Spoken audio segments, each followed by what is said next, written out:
ബംഗ്ലാദേശിലെ മതന്യൂനപക്ഷങ്ങൾക്കെതിരായ ആക്രമണത്തിനെ കണ്ടില്ലെന്ന് നടിക്കുന്ന മതേതര കാപട്യം തിരിച്ചറിയണമെന്ന സന്ദേശവുമായി ബംഗ്ലാദേശ് മതന്യൂനപക്ഷ ഐക്യദാർഢ്യ സമിതിയുടെ നേതൃത്വത്തിൽ ബംഗ്ലാദേശ് ഐക്യദാർഢ്യ സദസ്സ് സംഘടിപ്പിച്ചു. അമൃതാനന്ദമയി മഠത്തിലെ സ്വാമി വിവേകാനന്ദ അമൃതപുരി ഐക്യദാർഢ്യ സദസ്സ് ഉദ്ഘാടനം ചെയ്തു. നമ്മുടെ ധർമ്മമാണെന്നുള്ള ബോധം ഓരോ ഹിന്ദുവിനും ഉണ്ടാകണം, ഹൈന്ദവ സമൂഹത്തിനുണ്ടാകണം. അതിന് കെട്ടുറപ്പുള്ള ഒരു സമൂഹം ഇവിടെ ഉണ്ടാകണം. അതിന് ഹിന്ദു വോട്ട് ബാങ്ക് ഉണ്ടാകണം.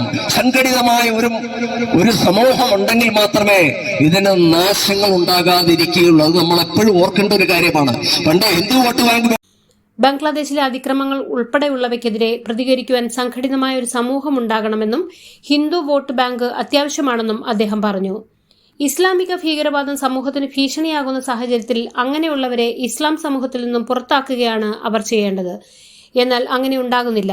മതങ്ങൾ മറ്റുള്ളവർക്ക് ഭീഷണി ഉണ്ടാക്കുന്നവരാകരുതെന്നും സമൂഹത്തിന് ആദ്യമുണ്ടാകേണ്ടത് ദേശസ്നേഹമാണെന്നും അദ്ദേഹം കൂട്ടിച്ചേർത്തു.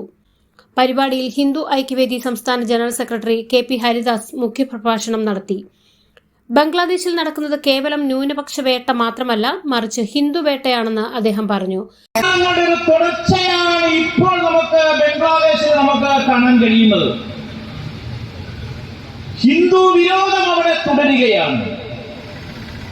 47-ല് അവിടുത്തെ ജനസംഖ്യ എന്ന് പറയുന്നത്, ന്യൂനപക്ഷം ഹിന്ദു ജനസംഖ്യ എന്ന് പറയുന്നത് 30%.